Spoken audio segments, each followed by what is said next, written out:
I cannot believe that we are finally getting back to the 1965 Mustang with the RB26 swap. For those who are not up to date, we took inspiration from Fast and Furious Tokyo Drift and decided to recreate the infamous Mustang with the RB26 swap in the car. If you haven't seen the series, go back, watch it, get caught up to speed. But before we jump in, putting the new wheels on the car, let me explain to you why the car's been gone for so long. This car has been sitting on the lift for what seems like forever. The car is ready for the dyno, other than the fact that it needs an exhaust and it also needs wheels. A lot of you guys have been questioning, T, you have wheels on the car right now. What are you waiting for? These are actually a stock set of 370Z wheels that bolts up and will actually fit on the car, but it is way too big for the fenders and actually rubs a little bit on the inside of the frame. When this car is sitting down, it's actually sitting on the tires and it's sitting on the fenders, and it actually doesn't really roll. And when you turn the front wheels, you literally damage the front fenders, which we did. And the reason why it's been so difficult is because we have a roadster stop chassis underneath the 65 body. The wheel fitments are so unique that there is actually no wheels out there in the muscle world that fit this car that allow us to get it to roll. I know that sounds kind of crazy, but literally nothing exists. So the only way for us to get wheels for this car was to make a custom wheel, which is fine, we do that all the time. But because of the chain supply, and for those who have ordered any custom wheels in the past 6 months, you know how long it takes right now to get wheels made. It's taken HRE about 4 months to get wheels for this car. Which leads us to today. I went by HRE, picked up the new set of wheels, and we finally can unbox them, throw on some tires, and we can get this on the car, and it's finally ready to roll under its own power. So for the Mustang, we went with something classy, but yet modern, and that is HRE's 305 multi-piece with a gloss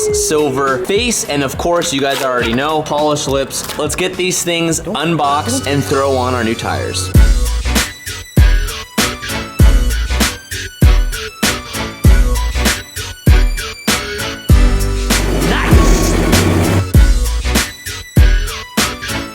Everything is mounted, everything is balanced, ready to throw them on the car.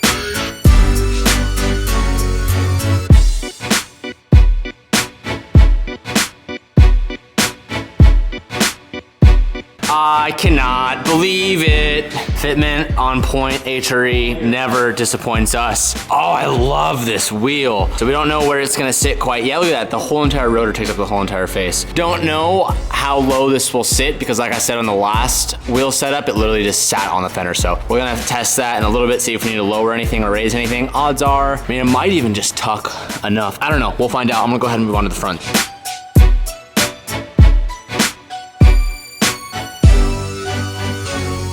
My initial thoughts, I absolutely love the way these 305s look on the car. When I chose these wheels, I wanted to pick a wheel that was, in a sense, felt like an old classic wheel, but at the same time had like a modern take, which I feel this wheel does really, really well. I don't know what they're called, but I know people down below in the comments will know. The original style that you would see on a 65 Mustang was almost like this 5-spoke sort of wheel. Maybe I can find a picture of what I'm talking about so you guys can reference it. But I just feel like these wheels kind of capture that classic vibe, but yet at the same time, this really tie it all together. These front brakes are massive, and of course, HRE did the scans perfectly. There's tons of clearance. On the fronts, because of this offset, we have a very, very flat face, which initially I was a little bit worried about, but seeing it on the car, I think it looks really, really good. And on the rear, we have a little bit of concavity, which just like looks super good. Fitment, looking on point as always. One thing that I do want to mention is if you guys have noticed, we have a 245 on the back and a 225 on the front. That's extremely small, especially if you're gonna go a 3-piece wheel. But the reason why is there's literally no room inboard. I mean, I don't know if you can see that, but it is literally like a ½ inch of clearance. Now, what you would see some people do, especially when you do like a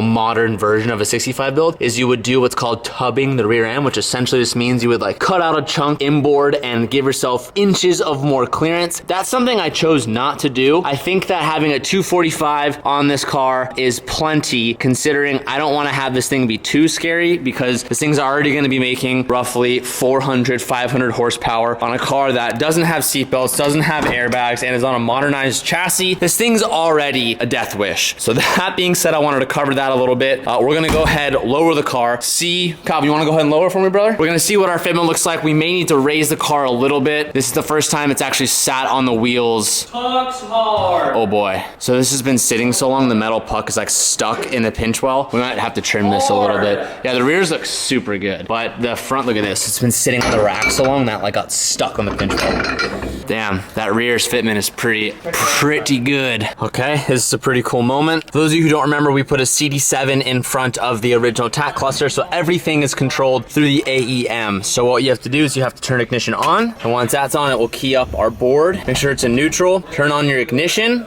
and then press start.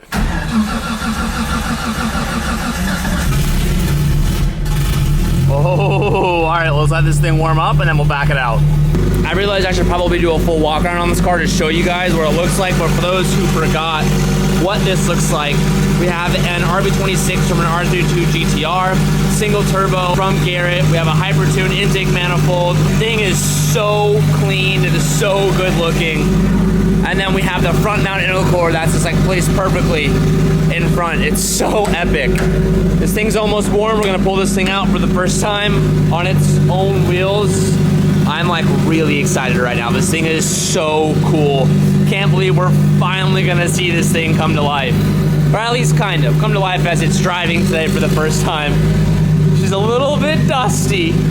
Well, man, this thing is sick.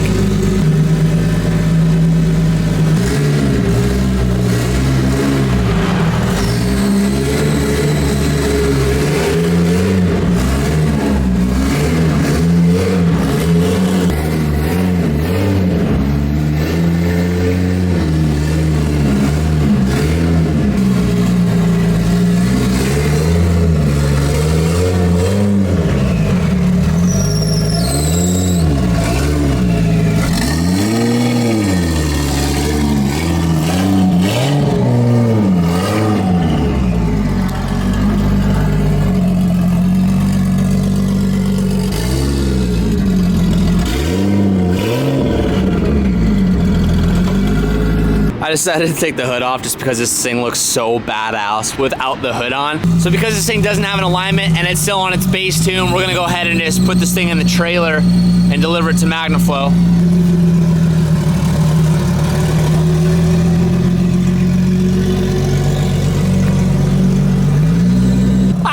Look how cool this thing is.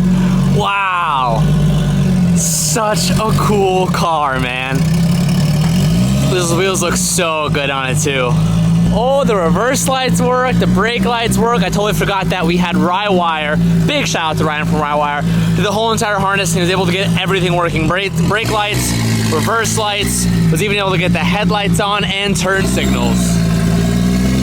Holy crap, dude. This thing is so sick. Oh, all right, let's get this thing in the trailer, baby.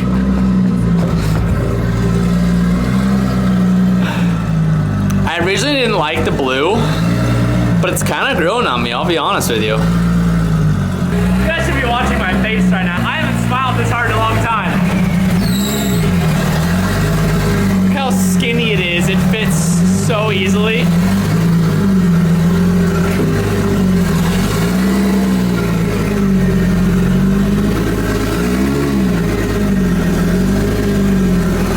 I just think it's funny to point out, normally when we put cars in this trailer, it's like the drift car or it's the Lambo or it's something incredibly low. And when you do a front strap just from the wheels, normally this strap will get stuck under the front bumper, but because this thing like sits so tall and it's like that muscle car body, so much different than what we're used to, it's just weird having like this much room to tie down the car. And this thing is so skinny, there's so much room on either side. So we just got to MagnaFlow. This has a dyno day coming up in a few days. So before we get to that, we're gonna go ahead and put an exhaust on this car, because as you guys can hear, it just sounds like a weird track actor. It sounds terrible, and that squeaking bell is really annoying. We're gonna have to fix that. Oh, this thing is so sick. This thing is so cool. So MagnaFlow's just gonna knock this out overnight for us, get an exhaust made. We'll go over the routing in just a second. Okay, so what the plan of attack is for now is they're just gonna throw a 3-inch pipe. They're gonna go to a split here. We're gonna go 2.5, and then we're gonna throw in mufflers right here. And then for the time being, right towards the diff, we're just gonna do just like a dump on either side. After our dyno day, we're gonna come back. We're gonna be doing something super special, which is gonna be reutilizing the exhaust cutouts on both sides. But for now, that's what we're gonna do. It's gonna look hidden, it's gonna look clean, it's gonna make the exhaust note sound a lot cleaner. I also just remembered that I did dump tubes. I might end up changing the dump tubes at some point and do a recirculating. We'll see how it sounds on the dyno, but super big thank you to MagnaFlow. This is gonna be super sick. I'm really excited for this car. So tomorrow we should be able to go back, pick up the Mustang, and get it ready for the dyno this upcoming Monday. I'm gonna start editing this video right now because I'm actually really behind on videos. So I'm gonna end this a little bit abrupt, but Mustang is back. We're gonna be focusing on it and getting it just like ready because there's a lot of stuff that I wanna do to this car that I'm really excited to, and it's gonna add to our Fast and Furious collection is growing. Now we just need that Veilside RX-7 back. I'll see you guys tomorrow when we pick up the Mustang. I'll see you then. Peace out and keep moving forward.